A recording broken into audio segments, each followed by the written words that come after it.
Құрметті әріптестер, сіздермен мен жаңағы әртүрлі слайдтар арқылы әртүрлі ойындарды қалай ұйымдастыру туралы түсіндіріп өтейін дегенмін. Енді бізде тақырып тәуелсіздік жетістіктері. Осы тақырып негізінде біз ары қарай қалай жаңағы ойындарды ұйымдастыра алу туралы түсініктеме беріп кетейін деп тұрмын. Енді қараңыз. Осы жерде жаңағы өтетін сабағыңыздың, ойыныңыздың тәуелсіздік, мысалы жетістіктері туралы мәліметтеріңіз бересіз. Сосын ойынның шартымен түсіндіресіз. Бүгінгі сабағымыздағы ойынның шарты білімді ұрпақ, интеллектуалды сайысы, тағы басқа әртүрлі өзіңіздің фантазияңызға сәйкес ойындарды ұйымдастыруға болады. Мен мысалға осы ойынды ұйымдастырдым. Енді қараңыз, бұл ойынды ұйымдастыру үшін жаңағы мынандай кезеңдерге бөлдім. Тәуелсіздік жылнамасы, значит, бұл жерде даталар тұрады.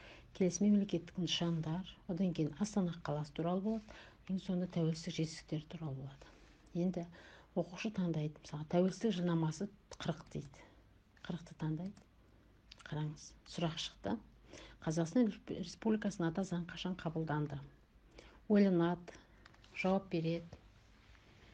Қателеседі, немесе дұрыс жауап береді. Дұрыс жауабын тексереміз. Әрине 95 жыл 30 тамызда. Жауабы өте дұрыс. Келесі. Мен таңдаймын мысалға мемлекеттік нышандар 30. 30 таңдадық.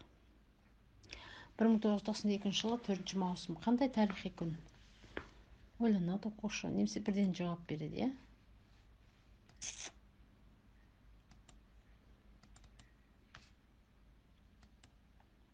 Мысалға осындай жаңағы нені айтуға да болады. Ары қарай кеттік. Келесі тәуелсіздік жетістіктері.